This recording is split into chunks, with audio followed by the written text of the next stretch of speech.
안녕하십니까? 안녕하십니까? 네. 목요일 아침마당 시작했습니다. 만약에 면접을 보러 갔는데 네. 면접관이 이렇게 물어보시는 거예요. 당신이 포도라면 씨가 있는 포도이고 싶습니까? 씨가 없는 포도이고 싶습니까? 그리고 씨 있는 포도, 씨 없는 포도. 네네. 네. 당신 생각에는 당신이 똑똑한 것 같습니까?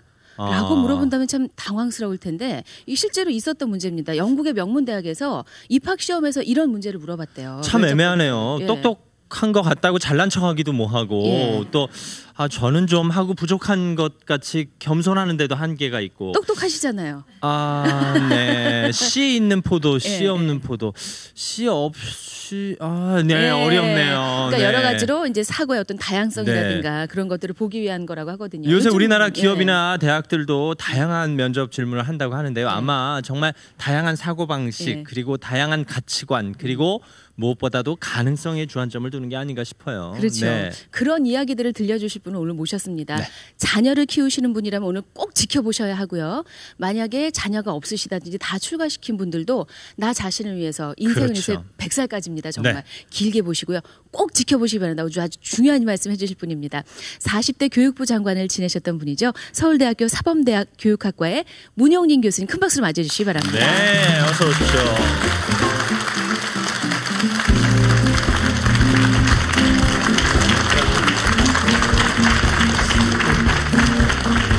어서 오십시오 교수님. 감사합니다. 네, 감사합니다. 오늘 서울에는 겨울비가 촉촉하게 내리고 있는데요. 네. 약간 스산한 느낌이 드는 이 아침에 교수님을 뵈니까 마음이 따뜻해지면서 할아버지 같으시. 죄송합니다.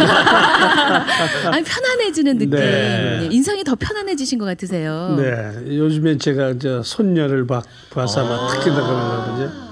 어느덧 진짜 할아버지가 되셨네요. 그렇군요. 오늘 그 가능성에 대한 얘기를 해주신다고 하셨는데요. 네. 솔직히 제가 KBS에 처음 입사했을 때 이 친구 가능성 있어 보여. 차세대 유망주야. 장래가 촉망돼. 이런 얘기를 많이 들었거든요. 네. 근데 입사 14년째인 지금도 듣고 있어요. 네. 이 가능성이라는 게 물론 속에 잠재되어 있는 건 알지만 이거를 어른들도 이렇게 끄집어내는 게 쉽지 않은 일인 것 같다는 생각이 들어요. 오래된 땅이나 오래되지 않은 땅이나 지하수가 있기 때문에 그 땅에서는 풀이 자라거든요. 이 가능성이라고 하는 건 어떤 사람에게는 있고 어떤 사람에는 없고 이것이 아니라 서로 다른 가능성이 들어있는 것이고 어린애는 어린애다운 그런 가능성이 있는 거 어른은 어른다운 가능성이 있고 모든 사람에게는 똑같은 지하수가 숨겨져 있는 거죠. 누가 펌프를 대서 그걸 뿜어 올리느냐. 누군 지하수를 그저 사용하지 못하고 수돗물만 먹는 사람이 있고 그렇게 되는 거죠. 그 말씀 참 좋네요. 오래된 땅, 돌보지 않은 땅에서도 풀은 자라난다. 물론이죠. 그렇죠. 그러네요. 오늘 들려주실 말씀이 다중지능에 관한 것이라고 들었습니다.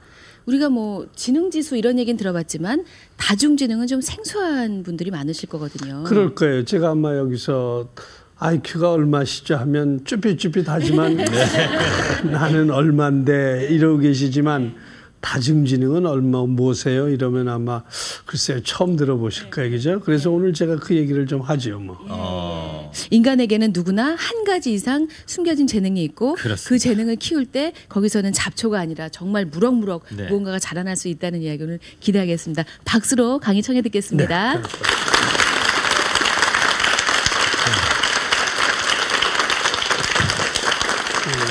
여러분들 이렇게 뵙게 되니까 아주 반갑습니다. 제가 지하수 얘기를 했죠.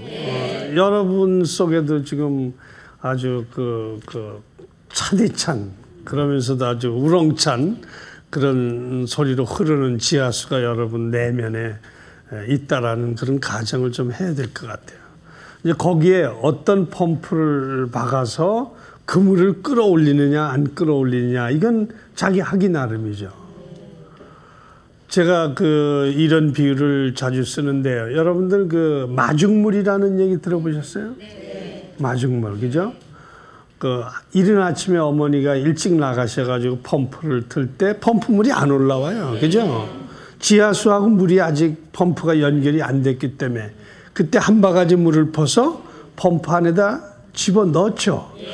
그럼 그것이 들어가서 지하수하고 이렇게 진공 상태를 만들면 그때 펌프를 하면 지하수가 콸콸 올라오죠.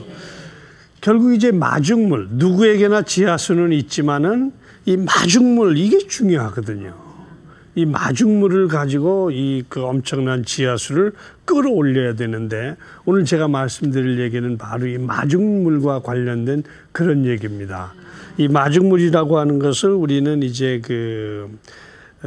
자기 속에 숨겨진 소질을 뿜어 올리는 그런 노하우자 그런 이제 능력인데, 이런 것은 어렸을 때도 우리가 할 수 있지만 또 나이 들어서도 할 수 있고, 이게 언제 어느 때고 자기의 소질과 적성을 펼칠 수가 있는 거죠. 한번 제가 이런 그림을 하나 보여드릴 텐데 한번 보세요. 어떠세요? 이 뽀빠이로 착각하시는 분 안 계시겠죠? 저분이 아주 파이프가 멋있잖아요. 저분이 1950년 인천 상륙작전을 주도한 분이에요. 연세가 어느 정도 될 것 같으세요? 중년은 지나셨을 것 같고요. 네. 50대? 네. 50대. 네. 그렇죠? 이분이 1880년생이에요. 네. 그럼 1950년에 9월 달에 인천 상륙했죠. 그럼 얼마죠? 70세? 70세. 이분이 57세 이미 은퇴를 하셨지만, 예. 이제 전운이 감돌고 극동 지역에 그러니까 극동 총사령관으로 임명이 되고, 그래서 이제 한국전에도 인천 상륙작전을 이제 주도하시는데 그때 연세가 70세예요. 그래서 노병은 죽지 않는다. 그거는 이제 마지막 은퇴하실 때 이때 한 말이고. 그럼 저 때도 노병이 아니셨다. 노병 아니죠. 네. 현역으로 다 이렇게 물론 은퇴는 했지만 다시 소집이 돼가지고 극동군 총사령관으로 오신 거죠. 그렇게 메가더 장군 이야기를 많이 들었어도 나이 얘기는 처음 듣는 거예요. 처음 듣죠. 네. 70에 이 전쟁을 주의한 분이에요.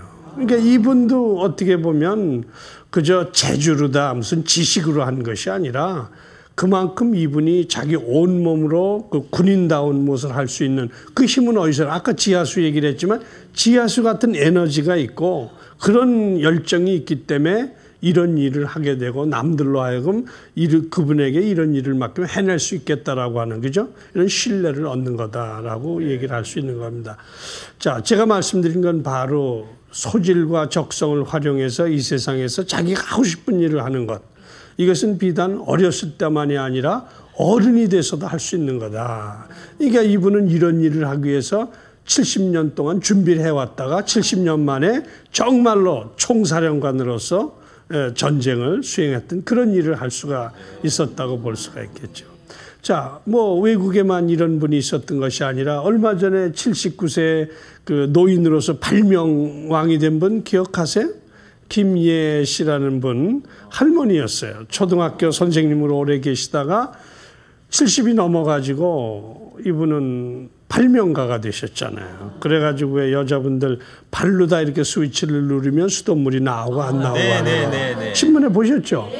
그분이 발명한 게 70이 넘어서 발명하시고 지금 현재 79세신데 벤처 사업가 사장님이세요. 바로 메가더가 아니라 우리나라의 할머니가 그렇게 됐다 이 말이죠. 또 그것만이 아니라 또 한경희 씨라는 분 여러분들 아세요? 44살인데 지금 아주 몇억 대 지금 몇억이 아니라 몇백억 대 지금 부자가 되신 분인데 그분도 결혼을 해가지고 직장 생활 어려우기 시니까 직장을 쉬고 집에 계시다가 이렇게 발명을 이제 한 거죠. 다른 발명에 청소하다가 이거 왜 이렇게 불편하게 청소를 해야 되냐? 이거 좀 새롭게 한번 해보자. 머리를 조금 썼더니 그런 사업을 하셨단 말이에요. 이게 어쩌면 숨겨져 있던 지하수가 터진 거죠. 그죠? 비유가 맞죠? 숨겨져 있던 지하수가 터진 거예요. 여기 계신 어머니들도 지금 지하수는 가득한데 그걸 터뜨릴 줄 모르는 거예요. 지금. 그러니까 지하수 터뜨리는 얘기를 오늘 좀 해야 되지 않을까 이렇게 생각을 합니다. 우리가 이제 여러 사람을 봅니다만은 요즘에 우리 유명한 사람들 한번 보시겠어요? 예컨대 우리가 자주 볼 수 있는 그 오바마라든지 이런 분 한번 같이 한번 보시면서 제가 다시 한번 이 소질과 적성이라는 지하수를 터뜨리자 하는 얘기를 한번 제가 말씀드려 볼게요. 우리 보시면 율곡 이 선생 보이시죠? 우리 다 기억하는 분, 토마스 에디슨, 존 F 케네디, 마음껏 지하수를 터뜨린 분들이에요. 그렇잖아요. 숨겨져 가지고 이런 것이 아니라 이 율곡 이 선생은 마음껏 학문하시고, 그죠? 또 에디슨 마음껏 거의 뭐 수천 개가 되는 발명품을 터뜨렸으니까 지하수가 펑펑펑펑 터진 거죠. 그죠? 또 존 F 케네디 젊은 나이에 대통령까지 되고 저기 마녀가 없는 꿈을 펼친 사람이다. 자, 자기 소질을 펼친 사람이고 이분들은 부모님들이 또 훌륭했어요. 부모님들이 열심히 도와줬고 자기 소질을 개발했어요. 다시 한번 이런 분도 보세요. 다음 화면 다음에 이제 볼 수 있는 분들은 우리 이황, 또 빌 클린턴, 오바마 다 또 훌륭한 분들이에요. 그죠? 근데 제가 이 분들은 앞에 분하고 뭐가 다르냐면 부모님들이 온전하지가 않았어요. 그죠? 이황 이분도 아버지는 일찍 돌아가셨어요. 1년도 되기 전에 아버지가 돌아가시니까 외할머니 또 어머니 편모스라에 컸죠. 빌 클린턴 아시는 바처럼 유복자로 태어났어요. 아버지 안 계셨죠. 오바마는 다 아시죠. 뭐 케냐 아버지, 인도네시아 양아버지.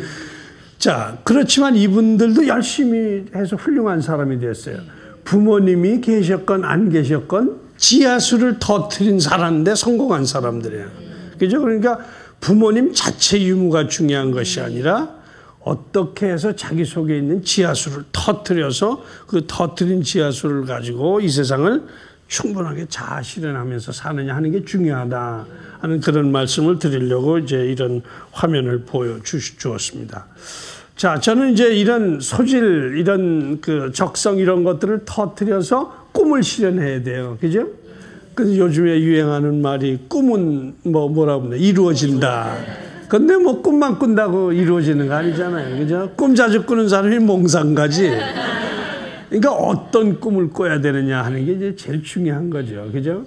그러니까 여기 한번 보세요. 우리 장미란 선수를 보면, 자, 꿈을 꿨죠. 그죠? 역도 선수가 되겠다. 이 꿈 꾸도록 도와준 사람이 누구예요? 부모였거든요.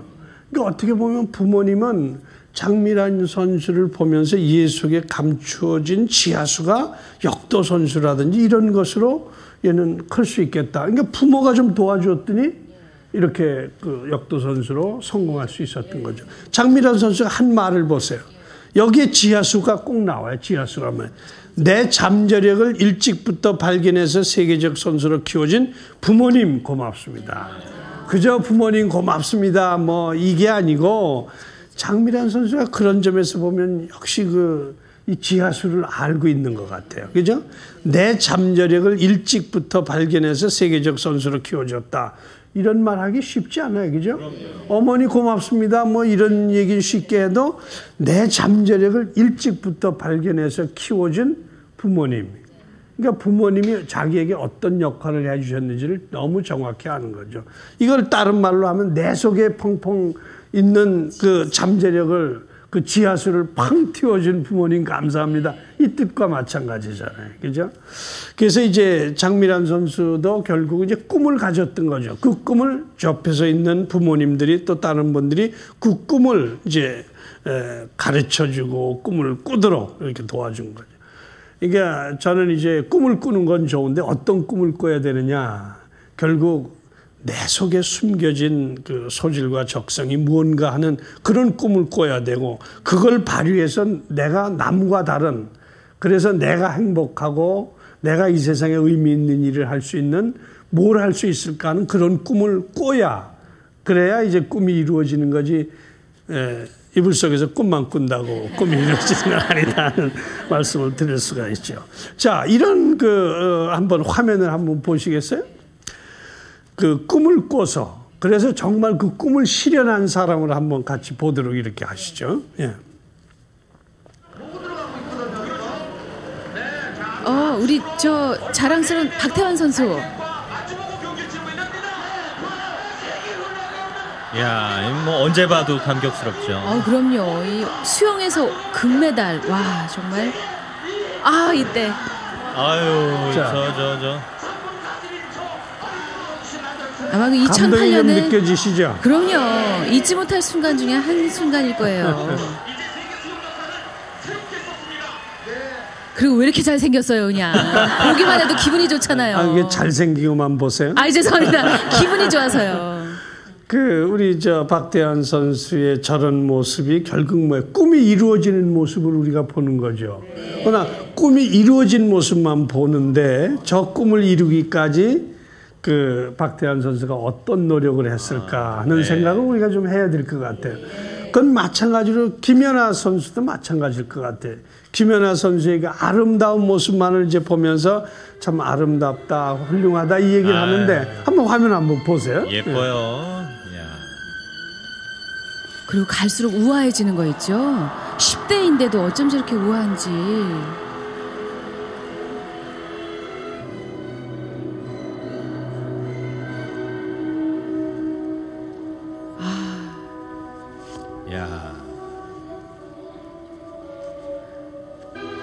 요즘은 자신감이 붙어서 훨씬 더 좋아지셨더라고요. 저 게임할 때 코끼리 손으로 5바퀴만 돌아도 힘든데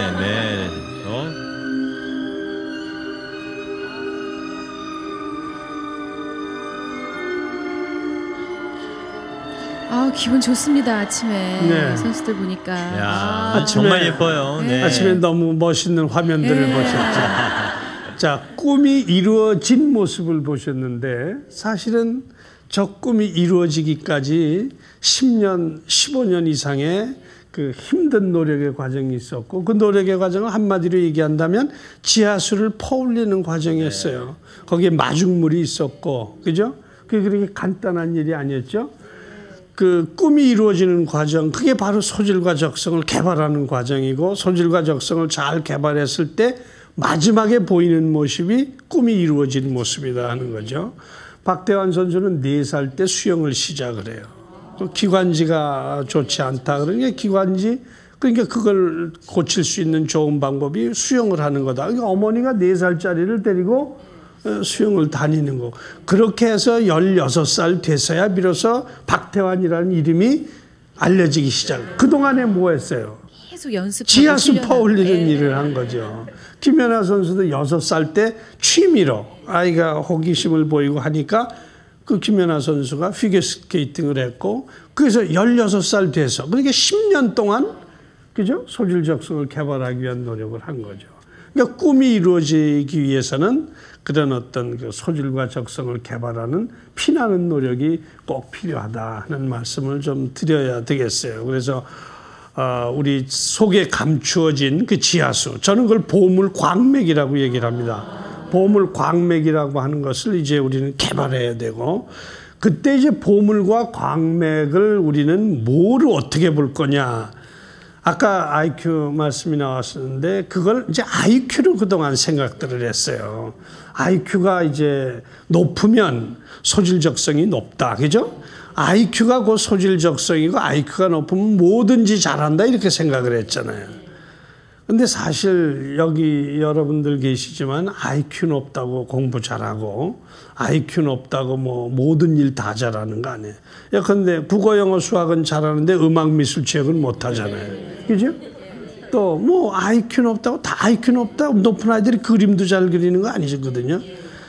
공부는 잘하는데 폭댄스 이런 간단한 스텝도 못하고 음치 이런 분들도 그렇죠. 있으시네. 음치 이런 여자분들도 분들도 보면 공부는 저렇게 잘하고 저렇게 똑똑한데 뜨개질 하는 거 보면 정말 못하는 애 요리 못하고 이런 분도 계시고 다르다 이게 다르다. 근데 IQ는 무슨 가정? IQ 높으면 모든 걸 다 잘한다라는 그런 가정이죠. 아주 잘못된 가정이죠. 그러니까 IQ가 높으면 모든 문제를 다 잘 푼다? 그렇지 않다. 제가 한번 실증을 해드릴게요. 한번 이 문제 잘 풀어보세요. 여러분들 이런 문제 해결하는 데는 숙달이 돼 있을 때 한번 보세요. 자, 한번 1, 4, 7 얼마죠? 10. 자신 있으세요? 10이세요? 네. 1, 5, 9? 13. 잘 푸셨네, 이제 여기까지. 그 다음에 2, 4? 8. 푸셨죠? 여기까지는 잘 푸셨어.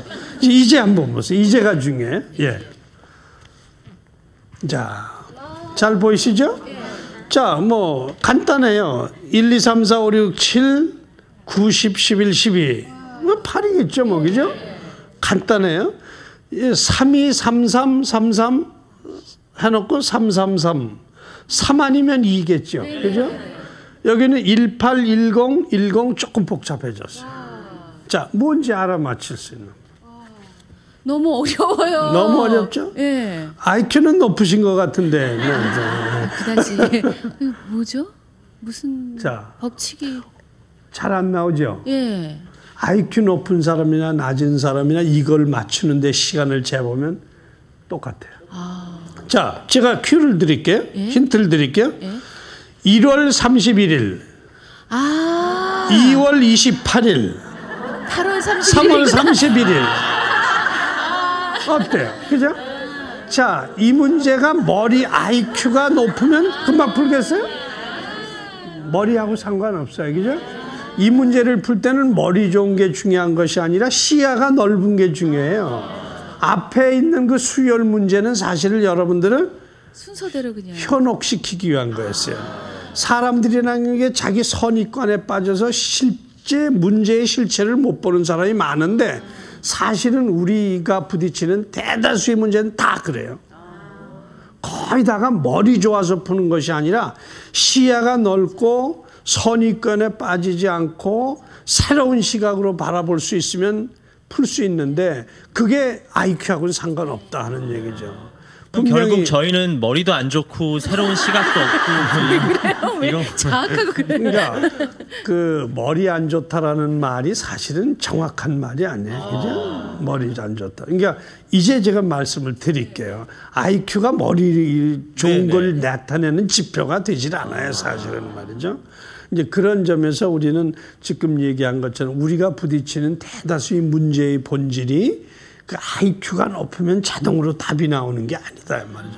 아까 같은 경우에도 보면 누군가가 그걸 보면서 이거 탄력 아닐까 하는 상상, 그죠? 이런 걸 가진 사람이 문제를 풀어요. 자, 저거 혹시 탄력 아닐까라는 생각을 하고 보니까 왜 1, 3, 1이고 왜 2, 2, 8이고 왜 12까지만 있을까? 보니까 지금 나중에 생각하면 달력이라는 게 너무 확실하잖아요. 그런데 그 생각을 못하고 수열일 거다라는 생각. 그러니까 수학을 배운 그것 때문에 이걸 못 푸는 거예요. 그런 점에서 머리를 쓴다. 이런 것이 IQ하고 상관이 있는 게 아니다라고 하는 걸 이제 이런 것으로 우리가 입증을 해 볼 수가 있습니다. 그래서 사람이라고 하는 건 말이죠. 사람 속에 들어있는 능력이라고 하는 건 IQ를 가늠할 수가 없어요. IQ는 사실 사고 능력을 재는 거거든요. 그러니까 기억을 잘하느냐, 계산을 잘하느냐, 뭐 이런 거지 그 사람 속에 숨겨져 있는 능력을 총괄적으로 재는 게 아니다라고 하는 그런 말씀을 드릴 수 있어요. 이런 숫자를 하나 써볼게요. 이게 여러분들이 제가 쓰는 게 다 어렵다고 생각하지 마세요.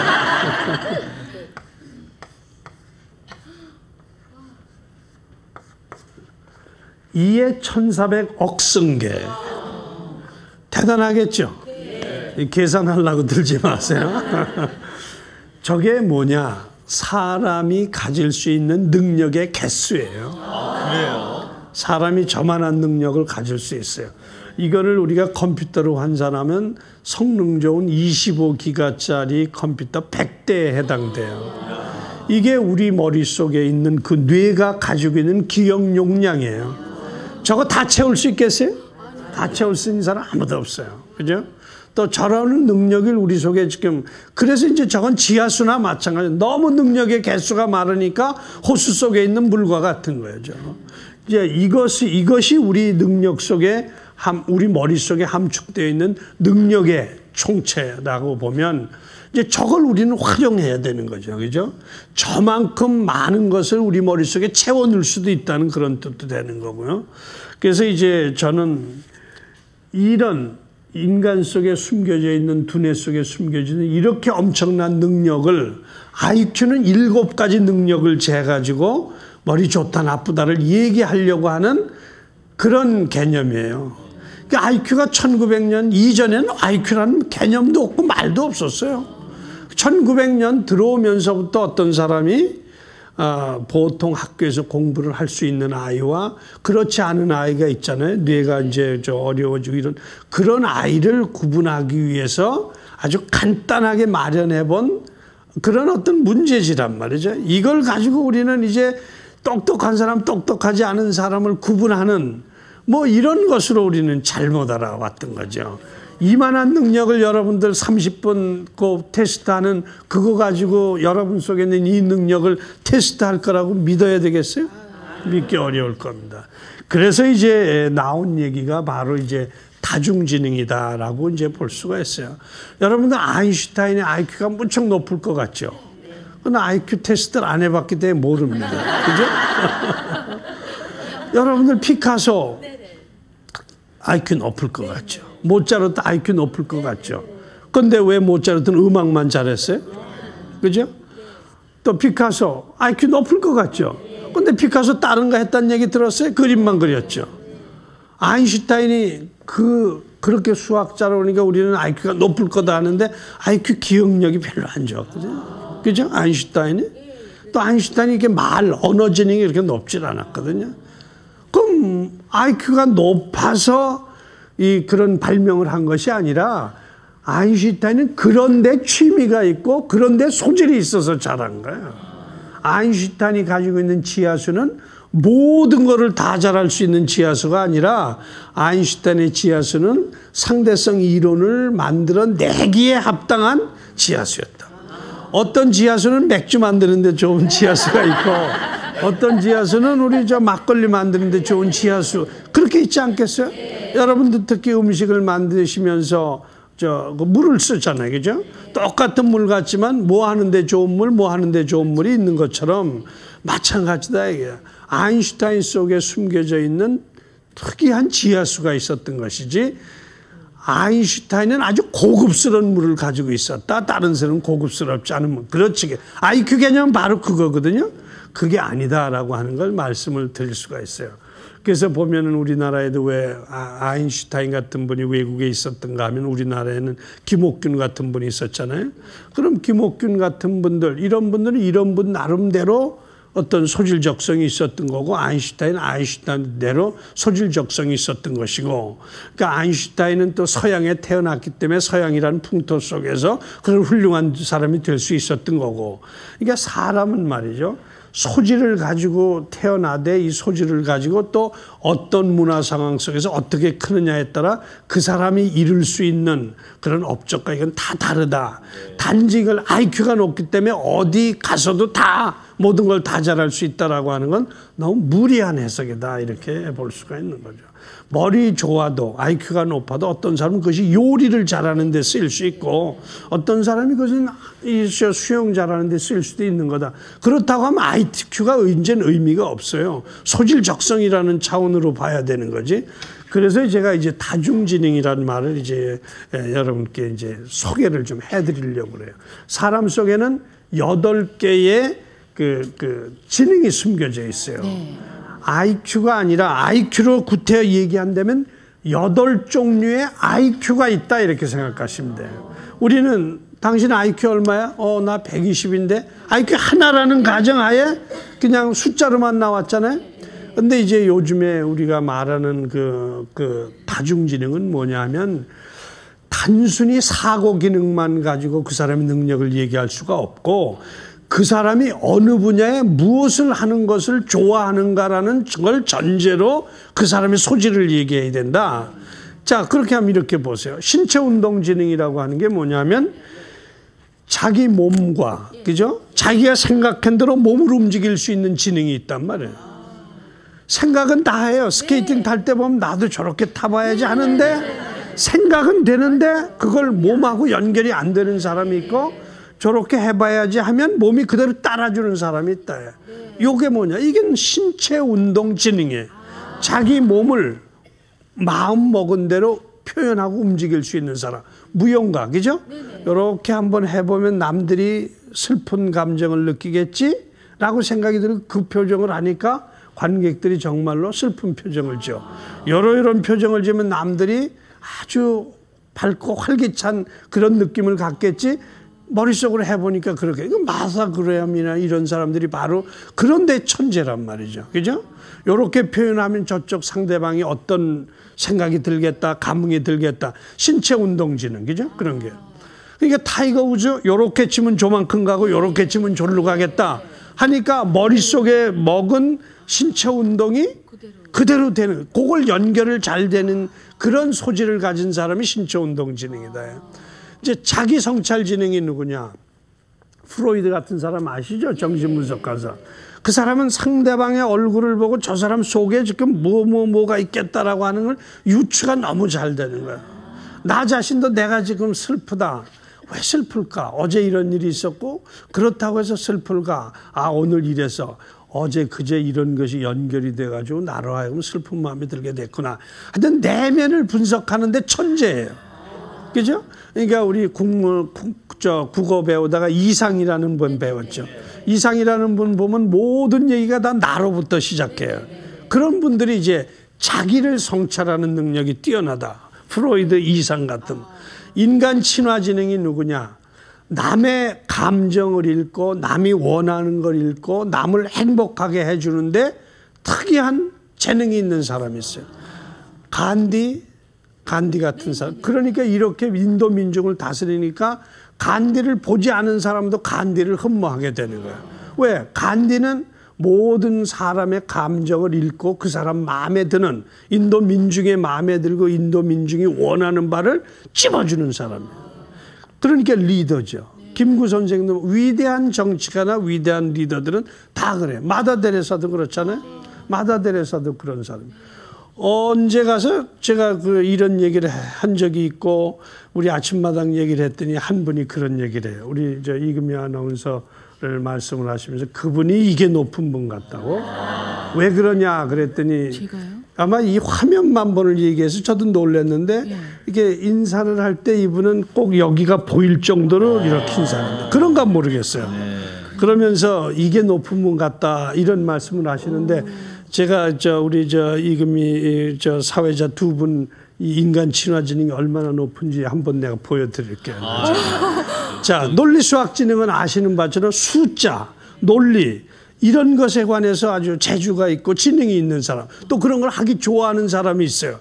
아인슈타인, 장영실 이런 분들이 거기에 해당돼요. 그 다음 또 한번 보세요. 언어 지능이라고 얘기를 해요. 이건 뭐 우리가 문학하는 사람들, 그죠? 시 쓰고 소설 쓰고 말 잘하고 또 그 말하는 걸 직업으로 삼는 사람들은 언어 지능이 높아야 되겠죠. 두 분 다 아마 높아야 될 거예요. 그죠? 이런 분들. 음악 지능은 아시겠지만 음악 지능은 뭐예요? 악보로 이분은 언어 지능은 문자를 주로 활용하죠. 이분들은 악보를 보는 사람들이죠. 모차르트 같은 사람 책은 뭐 이렇게 취미가 없어도 이분은 악보 같은 것만 보면 머릿속에서 콩쾅콩쾅 이게 들리는 사람이다. 그게 음악 지능이다. 그다음에 공간 지능. 이게 좀 잘 모르시겠죠. 입체와 평면의 사고 전환이 잘 되는 걸 우리가 공간 지능이라고 그래요. 여러분들 이렇게 가면서 길눈이 밝은 사람 있죠? 있어요. 그런 사람들이 공간 지능이 높은 사람이에요. 지도 보고 우리는 지도 보면 어디가 북이고 남인지도 모르는데 어떤 사람은 탁 보면 이게 되고 한번 지나온 데는 거리를 잊지 않는 사람이 있어요. 그죠? 그런 사람들이 공간 지능인데 예컨대 공간 지능이 높은 사람이 누구냐 하면은 화가, 조각가. 왜 그래요? 그런 사람들은 자, 입체로 이렇게 보고 있는 먼 산과 막 날뛰는 황소를 보고 요만한 도화지 위에다 그걸 옮겨놓죠. 입체를 평면으로 옮겨놓죠. 그런 능력이에요. 그런 능력이 뛰어난 사람이 있거든요. 그게 이제 공간 지능이니까 바로 화가, 조각가들이 여기에 해당되고 설계사, 건축 설계하는 사람은 설계 도면만 몇 개 보면은 머릿속으로 이 설계 도면이 지으려고 하는 집이 머릿속에 떠오른단 말이에요. 사람은 다 그래요. 그런 능력들이 다 있는 거예요. 예컨대 음악도 보면 어떤 노래를 들으면 슬퍼지는데 우리 같은 사람 들어도 슬퍼지질 않아. 그런 것들이 바로 그런 것들이 사람 속에 숨겨져 있는 그런 그 소질적성이라고 볼 수가 있는 거죠. 자연 친화는 누구냐? 파브르 같은 사람은 어릴 때부터 그 말똥구리가 그렇게 취미가 있어서 그렇죠. 공원에 자기 집도 쓰면서도 먹지도 않고 그건 말똥구리에 관심 보이고 또 요즘에도 우리나라에도 어떤 분 보면은 그 높은 산에 올라갔다가 동상 걸려 팔다리에 손가락 잘라져도 몇 개월 있으면 또 간다고 나서고 그런 사람들은 이 자연이 부르는 소리를 듣는 거예요. 그죠? 집에 못 있어. 밖에 나가야 되고. 또 우리 같은 형제지간이라도 어떤 애는 강아지, 고양이 기르고 싶어 하는데 어떤 아이는 아주 그냥 싫어하고. 그죠? 그게 뭐야? 그 다 속에 자기 속에 그런 신체운동지능처럼 그러한 소질이 있는 거예요. 그런 아이들 예컨대 강아지가 좋고 고양이 기르는 거 좋아하는 애한테 그걸 사다 주면 지가 잘 목욕도 시키고 가지만 싫어하는 놈한테 강아지 갖다 주면 그 되겠어요? 우리 세상 살아가는 것도 그래요. 좋아하는 걸 할 때는 남이 보기에 귀찮아할 것 같지만 본인이 즐거워하면 뭐든지 할 수 있는 거고. 그렇죠? 바로 세상 살아가는 이치하고 이거하고 바로 연결이 되는데 IQ는 그런 걸 소개해. 넌 IQ는 높은데 왜 공부를 못하냐? 그게 뭔가 잘못된 거예요. 그죠? IQ 그분의 소질이 있으면 그거 하길 좋아해야 돼요. 신체운동지능이 높은 사람은 자기 몸을 움직여서 뭘 하면 그것이 바로 칭찬도 듣고 자기도 성취감이 있으니까 그쪽을 하게 마련해요. 신체운동지능이 나쁜 사람 보고 너 농구에서 조단처럼 되라 말이지. 너 축구해가지고 박지성 선수처럼 되라. 하기가 싫은데 뭘 어떻게 그 되냐 말이에요. 그래서 이제 소질적성이 아이를 다스리는 데나 또 어른이 돼서 진짜 좀 뭘 해볼까 하는 사람에게서 제일 중요한 게 소질을 찾아내는 게 중요해요. 내가 무엇을 좋아하고 무엇을 하면 행복하고 무엇을 하면 그래도 남보다 잘할 수 있고 무엇을 하면 남보다 빨리 배울 수 있는가 이걸 찾아내는 게 대단히 중요하다 말이죠. 이게 보면 우리가 그 이스라엘 같은데 이런 데 보면은 그런 나라는 우리나라보다는 훨씬 더 교육이라든지 모든 면에서 소질적성 중심으로 사람을 관리하는 그런 것이 사회 속에 뿌리 잡혀 내려 있어요. 그러니까 이 이스라엘 사람들이 노벨상도 제일 많이 단일 민족으로 노벨상도 제일 많이 타고 그러거든요. 그건 저 다른 데 있잖아요. 공부하고 싶은 사람은 공부하고, 그죠? 화학 공부하고 싶은 사람은 화학 공부하고. 우리는 뭐예요? 좋은 대학 가려면 뭐 하고 싶은 공부만 해서는 안 돼. 다 해야 되니까. 그러니까 하기 싫은 공부도 죽어라 하게 되는 거고 그러다 보니까 우리는 에너지 낭비하고 그 개인의 이게 기가 소진이 돼버려요. 그러나 이스라엘 같은 데는 네가 뭐 하고 싶으냐 하고 싶으면 그거 하도록 밀어준다. 그런데 아인슈타인만 하더라도 보면은 아인슈타인 보고 모든 걸 다 하라고 그래서 못했어요. 독일에 있을 때는 모든 걸 다 하라고 그래가지고 다 못하니까 평균이 낮으니까 아인슈타인이 지진하였어요. 그러나 아인슈타인이 고등학교부터는 스위스에 와 다녔거든요. 스위스의 그 학교 선생님들은 아인슈타인이 수학적 재능이 높다는 걸 알았어요. 그러나 생물이니 국어니 뭐 이런 거는 그러니까 이 아이한테는 얘가 좋아하는 것만 시킵시다 해가지고 그 공부 쪽으로 주로 공부해서 고등학교 들어간 지 13년 만에 대학 들어간 지 7년 만에 상대성 원리를 내놓는 거예요. 그러니까 이스라엘이 다른 나라하고 다르게 소질적성에 더한 교육을 하고 우리는 소질적성이 무슨 소용이냐 말이에요. 좋은 대학 가려면 다 해야지. 그러다 보니까 아주 공부하는 게 힘들고 그죠? 공부하는데 아주 이 뒤에 버려요. 그러니까 학교 졸업하고 난 뒤에 책 아주 지긋지긋하다 하는 사람이 많아진다.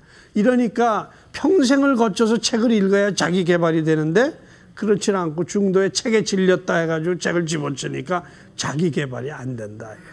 자, 그래서 이제 다중지능이 지금 말씀드린 이런 내용으로서 이제 그 8가지 다중지능을 개발하는 게 중요하다는 말씀 드렸어요. 이제 한번 이 다중지능이 사람 속에 어떻게 자리 잡고 있는지를 한번 좀 보시겠어요. 우리 몇 사람 한번 구체적으로 보시죠. 아까 김연아 보셨죠? 김연아 학생 보셨죠? 아, 실제로 이거 했어요? 실제로 우리 김연아 학생의 우리 다중지능을 우리 서울대학하고 동아일보하고 연구를 했습니다. 자료가. 그걸 보여드리는 겁니다. 김연아 선수는 아까 말씀드린 8가지 지능 중에서 분명히 뭐가 높겠어요? 운동, 신체 운동 지능이죠. 그죠? 신체 운동 지능이 보시는 바처럼 제일 높죠. 그 다음에 이제 두 번째로 높은 게 그 인간 친화 지능, 그 다음에 자기 성찰 지능. 이제 적어도 이 세 가지가 서로 삼각대처럼 버텨준 거예요. 이렇게 이런 학생들을 조사해 보면 아주 중요한 게 뭐냐, 인간 친화 지능이 같이 높아요. 신체 운동 지능이 높은데, 자, 저렇게 힘든 운동을 하다 보면 짜증도 나고 그럴 텐데도 그걸 이런 인간 친화 지능이 높으니까 그걸 잘 견뎌낸 거예요. 자, 아무리 신체 운동 지능이 높아도 어린아이가 저런 힘든 일을 하려면 누군가가 간섭도 하고, 그죠? 아침에 우리 저 중고등학생들 깨워보셨잖아요. 그죠? 저거 엄마니까 깨우지, 엄마 아닌 사람은 저거 못 깨우거든요. 그런 거를 참아 견뎌내고 이렇게 된 거죠. 그죠? 그러니까 신체 운동 지능만 되는 게 아니고 신체 운동과 더불어 주변에 있는 사람들과 좋은 인간관계를 이루면서, 그러면서 김연아는 사실은 실수를 무척 많이 했지만 그 실수를 통해서 강해진 사람이에요. 그게 바로 뭐예요? 어떤 실수가 와도 그걸 통해서 슬럼프를 극복하는, 이게 자기 성찰. 아까 말씀드렸죠. 자기 내면이 깊어가지고 자기 생각을 많이 하고 그걸 극복하는. 자, 그 다음 사람 한번 또 보세요. 김연아, 박태환 선수. 아까 보셨잖아요. 박태환 선수도 신체 운동 지능이 높겠죠. 네네. 높아요. 높으면서 요 두 번째 내용이 인간 친화 지능은 똑같아요. 그죠? 이거 하면서 엄마, 감독, 뭐 그렇게 감독들과 코치와, 사실 운동선수가 감독, 코치하고 불화가 많잖아요. 그죠? 근데 우리 그 박태환 선수는 그런 걸 잘 극복을 했어요. 잘 극복했고, 이 박태환 선수가 언어 지능이 아주 높아요. 말 잘하죠? 네. 말 잘하고, 그 박태환 선수 인터뷰할 때 나온 말 중에 특이했던 게, 베이징에서 금메달 따겠습니다. 그게 목표입니다. 작년에 인터뷰를 했는데 또 무슨 얘기를 했느냐. 그런데요, 제가 금메달 따면은 이번에 꼭 외국 선수들 놓고 영어로 한번 얘기하고 싶은 게 제 꿈입니다. 그때 강한 소망이 있는 거예요. 그러니까 언젠가는 이제 우리 박태환 선수도 이런 좋은 그런 그 언어 능력이 틀출나서 그 분야에서도 아마 좋은 일을 할 수 있지 않을까 하는 그런 기대도 해요. 그 다음 또 한번 보세요. 자, 이 학생은 이제 지금 예일대를 다니고 있는 학생인데, 구예민이라고 하는 학생인데, 특이해서 제가 한번 우리가 분석을 해보면, 이 학생은 시나리오, 전 세계 영어 시나리오 공모전에서 세계에서 2위를 하는 학생이에요. 그렇고 이 학생 여학생이면서도 또 영화 감독이 되겠다는 꿈을 가지고 고등학교 때부터, 그래서 이 희곡으로 2위를 했고, 지금 예일대학에서 연극 영화를 공부하고 있는 아주 야심만만한 여학생이에요. 이 학생은 뭐가 높겠어요? 한번 보세요. 아주 특이하죠? 신체 운동 지능은 별로예요. 그죠? 아까 김연아, 박태환 선수에 비하면 신체 운동은 이래요. 그러나 보세요. 공간 지능이 이렇게 높죠. 영화 감독이라는 게 뭐예요? 영화 대본을 보면서 이렇게 하고 화면을 배치하고 이러면 입체와 평면의 사고가 머릿속에서 잘 가는, 그게 영화 감독이잖아요. 공간 지능. 또 영화 감독하려면 언어 지능이 있어야 되겠죠. 언어 지능, 문학적 요소. 그 다음에 또 하나 자기 성찰. 내면에 딱 문제의식이 있는 거죠. 이게 이제 그 구예민이라고 하는 영화 감독을 지망하는 고등학생 때 이걸 했으니까. 자, 이거 한번 보셨죠, 이렇게? 네. 그 다음 한번 또 보세요. 홍지연이라고 지금 이제 대학교 2학년이지만은 17살 때 신춘문예에 당선이 됐어요. 고등학생 연령일 때 동아일보 신춘문예 희곡 부문에 당선된 이 학생은 원래가 수학 영재였어요. 중학교 때가 수학 영재로 아주 수학을 잘하는 아이였는데 중학교 다니고 고등학교는 검정고시에서 대학에 들어갔어요. 대학에 들어가서 뭐 이렇게 하다 보니까 뭐 나이 들은 사람들하고 같이 17살짜리가 공부하니까 그렇잖아요. 그러니까 이 대학로에서 연극 영화만 많이 봤대요. 보고 나도 한번 써볼까 하고는 하나 써서 신문사에 냈더니 그게 1등이 돼버린 거예요. 그래서 실제로 우리가 나중에 조사를 해보니까 언어 지능이 이렇게 높아요. 월등하네요. 언어 지능이 이렇게 높아. 그러니까 이 학생은 그 신춘문예에 안 냈더라면 언어 지능, 이렇게 높은 언어 지능이 숨겨져 있는 줄 몰랐던 거죠. 이른바 광맥을 찾아낸 거고, 이른바 이 아이의 지하수를 진짜 발견해 놓은 거죠. 이 학생은 이제 이 두 가지를 가지고 수학 논리 수학 능력과 언어 능력 이 두 가지를 가지고 우리 사회에 아마 아주 중요한 공헌을 하지 않을까 이렇게 생각을 해요. 아까 이제 말씀을 하셨죠. 우리 두 분 사회자분을 이런 거 한번 테스트를 한번. 네네. 이거 재밌겠네요. 아까 우리가 제가 얘기했고 아까 어떤 우리 필리핀에 갔을 때 제가 이금희 선생이 절을 하는데 아주 특이하게 그렇게 너무 공손하게 한다. 그래서 내가 인간 친화지능 얘기를 하는데 보세요. 66이나 돼요. 66이라고 하는 거는 이제 통계적으로 뭘 말했냐면 상위 10%, 우리나라 국민의 상위 10%급에 해당되는 거예요. 그럼 인간 친화지능이 아주 높고 자기 성찰 지능이 아주 높으시고 언어 지능이 이렇게 높아요. 그럼 이제 언어 지능이라고 하는 것이 이제 이것도 상위 지금 30%에 속하는 거예요. 요 점수는 100점 만점 점수가 아니라 T 점수라고 하는 것이기 때문에 80점 만점으로 봐야 되는 그런 검사입니다. 이렇게 보면 이 세 가지가 지금 버텨져 있는데 이금희 아나운서의 경우에는 언어가 단순한 말이나 말재주로서가 아니라 이런 것들이 겹쳐지니까 아마 대화를 할 때도 사람의 감정을 읽고 저 사람의 기본적인 걸 이해하면서 이제 언어가 진행이 되니까 아주 깊은 무게를 주고 이런 측면이 있지 않나 싶어요. 근데 진짜 제가 옆에서 지켜보면 맞아요. 그렇죠? 친화력이 무척 뛰어나시거든요. 그렇죠. 아니 제가 무게는 좀 나가죠.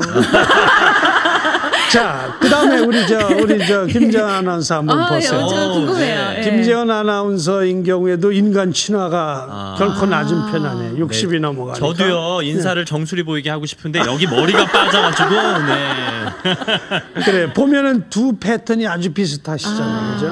그러면서 이제 언어 지능도 상당히 높으시고 이게 상당히 이 세 가지의 가능성이 대단히 높다고 볼 수 있어요. 아니, 캐나다에서 공부하고 왔는데 바로 그런 거 공부했잖아요, 그죠? 제가 언어 정책 쪽. 그러시구나. 그거 공부했어요. 그래서 제가 노래를 못해요, 교수님. 음악 지능이 아주 낮으시네요. 그러게.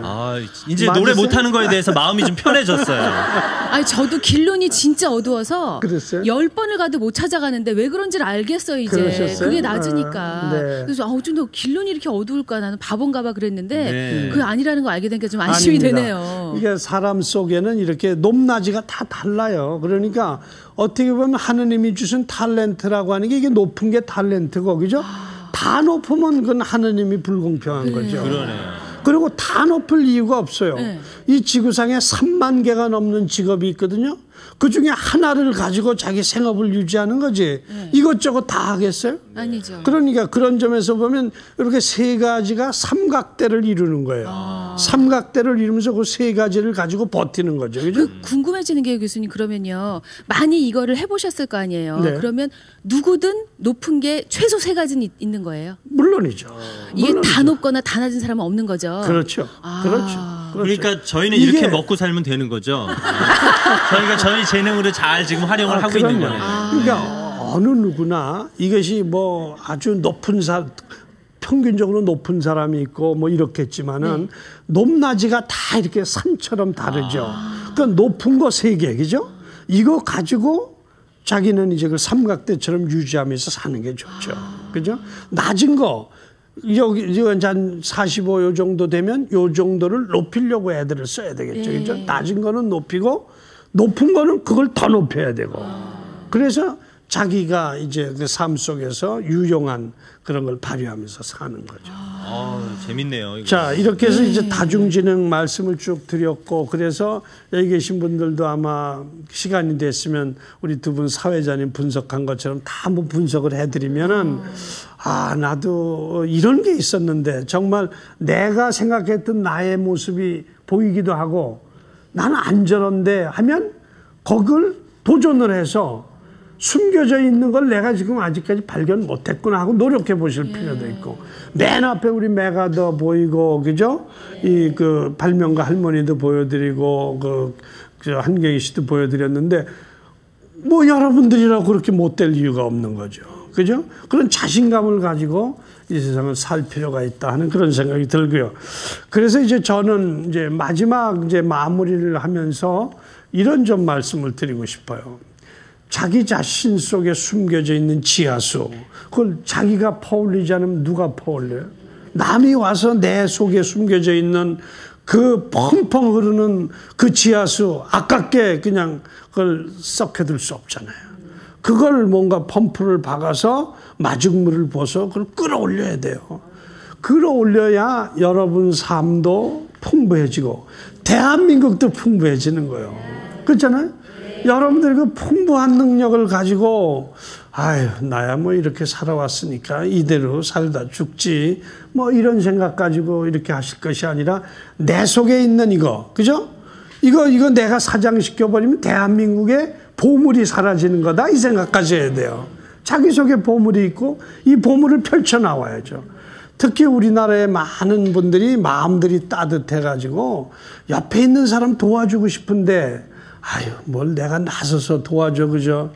이렇게들 생각하시는데 특히 우리나라의 아주머니들 연세 드신 그 여자분들은 마음들이 따뜻해서 뭔가 남 도와주고 싶어하는 마음들이 많은데 이거야말로 이 시대가 요구하는 그런 어떤 능력이거든요. 그 봉사하는 능력, 자원봉사하는 것 같은 거. 그런 것들 좀 활발하게 좀 이렇게 해보셨으면 좋겠어요. 그럼 그런 것을 이렇게 발휘할 수 있는 가장 중요한 노하우는 뭐냐? 해보는 거예요. 해보다가 이건 내 적성에 안 맞으면 다른 걸 또 찾으시면 되는 거예요. 괜히 겁을 내가지고 요거 할까 재다가 세월은 화살처럼 가버리는 거예요. 그러시질 말고 마음에 있으면 해보세요. 그 남에게 해주는 거 아니잖아요. 그죠?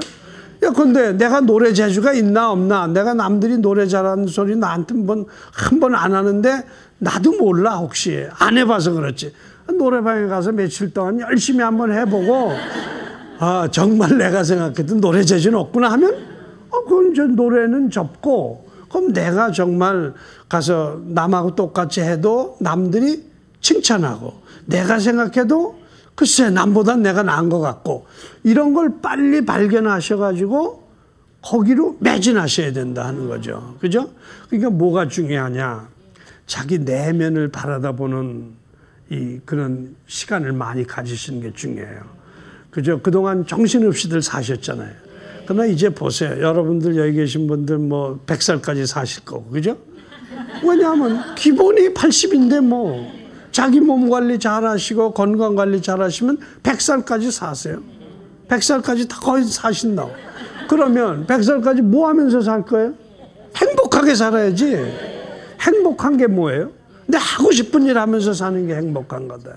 하고 싶은 일이 뭐예요? 내 소질과 적성 있는 거 이거를 찾아내는 게 중요하다. 실제로 저희 아침마당에 출연하셨던 분인데 60세 넘어서 이제 아이들 다 키우고 출가시킨 다음에 구청에서 하는 사물놀이반에 가셨어요. 네. 그래서 거기서 그걸 배웠는데 너무너무 재밌으시대요. 네. 그래서 할머니 사물놀이반을 만드셔서 공연을 하고 다니시는 거예요. 자원봉사를. 근데 너무너무 행복하시대요. 그렇죠. 예. 그런 경우가 바로 이렇게 자기 재능을 뒤늦게 발견하신 거죠. 그렇습니다. 예. 그래서 저는 그런 얘기를 해요. 이제 젊은 어머니들 많고 부모님들 많고는 내 무슨 얘기를 하냐면 아이들을 자기 방에다만 자꾸 밀어놓고 싶어 하는데, 그죠? 방에서 공부해야지. 좀 나왔다면 들어가! 하고 집어넣는데 그러시지 말고 아이들을 데리고 좀 다녀라. 박물관에도 가고 미술관에도 가고 그래서 아이들로 하여금 걔가 뭐를 좋아하고 뭐를 하고 싶어 하는지를 부모들이 발견해라. 음악회도 한번 데려가 봐라. 그래서 쿨쿨 잠만 자다 나오는지 눈이 동글동글 해가지고 이런 세계도 있나 하고 걔가 감동을 하는지 박물관을 한번 데리고 가봐라. 박물관에 가가지고 손잡고서 그냥 빨리 봐야지 1시간에 아까워. 그냥 엄마가 앞장서서 애 손목 끌고 다니지 말고 애를 앞장 세우고 엄마는 5m 뒤에 서서 아이를 슬슬 아이 가는 대로 엄마가 쫓아가 봐라. 아이가 가다가 뭐를 열심히 보고 뭐는 건성으로 보고 그죠? 그럼 아이들이요. 어떤 아이는 어떤 그 신발 무슨 남학신 같은 거 앞에 가서 30분을 보내더라고요.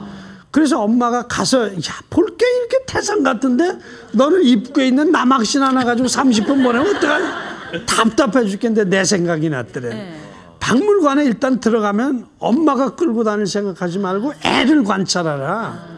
근데 우리 애는 남학신 앞에 서서 30분을 보내니 그래도 가만히 있어야 되느냐. 가만히 있어. 그럼 보통 좋아하는 거랑 잘하는 게 일치하는 경우가 많나요? 일치하죠. 일치하죠. 저희 집안에는요 한동안 자기 영화 감독 되겠다고 영화 보는 거에 대해서 뭐라고 하지 말래요. 직업을 준비한다고. 근데 요새는 또 방송국 PD 된다고 텔레비전 보는 걸 뭐라고 하지 말래요. 근데 이게 진짜 좋아서 그러는 건지. 두 개가 유사성이 있잖아요. 유사성이 맞아요. 없을 때는 걱정하셔야 되는데 그 두 개가 유사성이 있잖아요. 그러면 텔레비전 보게 놔둬야 되네요. 물론이죠. 그래서 제가 보기에는 아이들이 뭘 하고 싶지 않을 때가 문제지. 이거 하고 싶다 하는 건 제 속에 진짜 그냥 그 강도 높은 그 지하수가 그냥 파도처럼 출렁이는구나 이렇게 생각을 하시면 된다. 그것도 난 이것도 싫고 이것도 뭐 아무것도 하고 싶지 않은 아이가 문제지. 뭔가 하고 싶어하는 대다수의 어린아이는 그렇죠 사실. 그럴 때 이제 그거를 보고 그래 될 수만 있다면 많은 걸 체험하고 경험하게 해주고 또 얘가 무슨 영화 감독이 되겠다 PD가 되겠다 이러면은 가만히 그러냐 이러지만 말고 너 그렇게 그러냐? 그러면 PD 한 분을 만나게 해주세요. 그죠? 적극적으로 나서서 그러니까 빨리빨리 너 PD 적성이 있는데 그러는 건지 안 그런 건지 자 PD 한번 만나보고 PD 아저씨랑 얘기도 해보고 그 직장의 장점을 이용하셔야지. 그렇게 하시면 돼요. 또 저희 생각에는 텔레비전 보고 싶고 영화 보고 싶어서 얘가 잔머리를 굴리는 게 아닌가. 네, 어쨌든 이제 좋아하는 거를 잘할 수 있도록 격려를 해줘야 되네요. 그래서 저는 이제 세 가지 얘기를 합니다. 이 소질적성 능력을 이제 발견해 주는 거 도와줘야 돼요 우리가. 그다음에 또 하나가 개발해 줘요. 발견만 하고 개발 안 해주면 안 되잖아요. 그다음에 또 타이밍이 중요하다는 거예요. 가급적 빨리 하는 게 좋다. 그죠?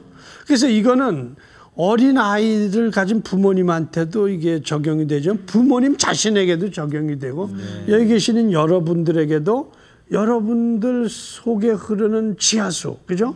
그 지하수가 뭔지를 좀 아셔야 되잖아요. 그게 발견이죠.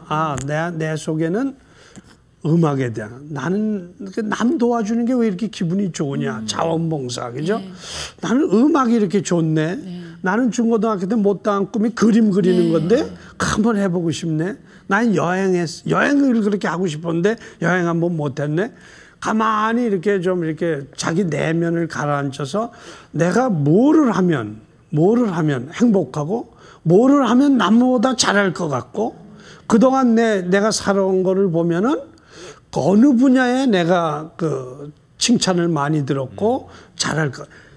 이제 여러분들은 자기 생각만 깊이 하면 그게 나오게 돼 있어요. 그걸 안 하고 그저 그냥 눈만 이걸 하시니까 그러니까 여러분들이 그런 자기 내면을 잘 이렇게 보시면은 얼마든지 지금 이제 앞으로 30년, 40년을 더 사셔야 되는데 그동안에 내가 뭐를 하면서 내 속에 있는 지하수를 어떻게 끌어당겨서 살 것인가 하는 것이 생각되지 않을까. 마지막으로 제가 이제 오늘 말씀을 드리면서 제일 중요한 건 간절히 원하면 이루어집니다. 그죠? 음식점에 들어가 가지고 원하는 음식 먹게 돼 있어요. 그죠? 원하지 않는 음식 먹게 돼요? 가장 중요한 건 뭐냐? 원해야 돼요, 여러분들이. 내 삶을 보다 윤택하게. 그리고 내 속에 있는 숨겨진 보물. 그러니까 부모님에 대한 책임을 다 하셔야 돼요. 부모님이 여러분들 낳으실 때는 뭔가 얘도 이 세상에 나가서 좋은 일을 할 수 있겠지. 내가 믿는 하느님, 내가 믿는 누구, 이런 분들이 그래도 내 몸을 통해서 나가는 사람에게 이게 헛된 빈깡통을 내보냈을까. 그 생각을 하셔야 돼요. 여러분 자식에 대해서도 그 생각하시죠. 나 자신도 누군가의 아들이고 딸이잖아요. 그럼 내가 왜 빈깡통이야? 내가 빈깡통일 리가 없어요. 내 속에도 무엇인가 귀중한 것이 있는데 이걸 이거 지금 꽁기꽁기 이렇게 쌓아두기만 있는 거 아닌가? 이걸 풀어헤쳐서 이것이 밖으로 드러나게 해야 나한테도 좋고 우리나라에도 좋고 인류에도 좋다라는 그런 확신들을 가지시고 자기 속에 숨겨진 보물을 펼쳐내야 돼요. 이들을 아마 이제 여러분들이 좀 많이 하셨으면 좋겠고 그런 걸 하기 위해서는 여러분들 간절히 원해야 됩니다. 내가 이 세상에 내 속에 감춰진 보물을 한번 꼭 끄집어내 펼쳐내고야 말겠다라는 간절히 원하는 소망, 이게 있어야 돼요. 이게 있어야 사실은 소원하는 바가 이루어집니다. 아마 꿈은 이루어진다가 아마 바로 그런 뜻인 것 같아요. 간절히 소망해라, 간절히 원해라. 그러면 이루어진다. 그렇죠? 여러분도 여러분들 속에 있는 그 지하수를 펼쳐내기를 간절히 한번 원하시고 그 방향으로 움직여 보시면 여러분도 보다 더 행복하게, 보다 더 의미 있는 그런 삶을 살아가실 수 있지 않을까 이렇게 생각합니다. 이상 마치겠습니다.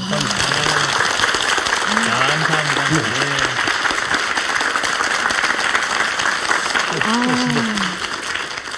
정말 재밌었어요. 예, 그리고 저희는 좀 운이 좋게 이제 무료로 그걸 해주신 건데 그 돈 들고 이러죠. 이게 검사를 해보실 수 있으세요? 네. 아주 싼 가격에. 아, 그래요? 지능 검사하는 그런 것처럼. 네. 저희 연구실로 연락을 주시면은. 저희 연구실에서 어떤 기관하고 용역을 받아서 이 검사를 개발했기 때문에 이 검사는 우리 초중고등학교 학생들도 학교에서 많이 실시하곤 합니다. 그래서 이제 그동안의 IQ 얼마 이렇게만 갔는데 이제 이런 그래프. 그래서 또 너는 이게가 높으니까 이런 방향의 진로 이런 거 생각해봐라 하는 그런 친절하게 설명해주는 이런 것이 있습니다. 애들한테 꼭 필요할 것 같아요. 네. 또 솔직히 지금 많은 분들이 어렵고 힘든 시절을 보내고 계신데 이럴 때일수록 하고 싶은 것도 꿈에 대한 소망을 품으면 오히려 이 어려움을 쉽게 이겨낼 수 있지 않을까 하는 생각을 하게 되네요. 저도 그렇게 생각하고요. 저는 언제나 얘기를 하는 것이 사람은 꽃과 같거든요. 화단에 빨간 꽃만 피면 화단이 그렇게 좋지 않아요. 화단은 온갖 색깔로 다양한 꽃이 펴야 그 화단이 아름답거든요. 대한민국 국민들이 국어, 영어, 수학 꽃만 피면은 단색꽃이 돼, 그죠? 대한민국의 이 꽃은 국어, 영어, 수학 잘하는 사람도 있어지만 뜨개질 잘하는 사람도 있어야 되고 3만 개의 직종이 있어요. 그 직종 하나하나에서 활짝 꽃이 펴야죠, 그죠? 근데 우리는 지금 학교나 이런 걸 통해서 너무 공부 잘하는 국어, 영어, 수학 특히 요거 잘하는 사람만 잘하는 거를 보니까 우리나라 화단은 단색 꽃만 피는 그런 겁니다. 정말 좋은 말씀 주셔서 내 안에는 어떤 꽃이 숨어 있는가를 잘 생각해 보시는 그런 하루 되셨으면 좋겠습니다. 다시 한번 박수로 감사 인사를 전해드리고 싶습니다. 선물 소개하겠습니다. 구정마루에서 백화점 상품권 준비해 주셨습니다. 금성출판사 푸르넷 공부방에서 백화점 상품권 마련해 주셨습니다. 내일 금요일 선택 생생 토크에서는요, 왜 여성들의 매력 중에 가장 중요한 요소가 애교라고 하죠. 우리 이금희 씨 애교가 남자들은 왜 애교에 약할까 하는 제목으로 내일 생생 토크 시간에 이야기 나눠보겠습니다. 내일 아침 뵙겠습니다. 고맙습니다.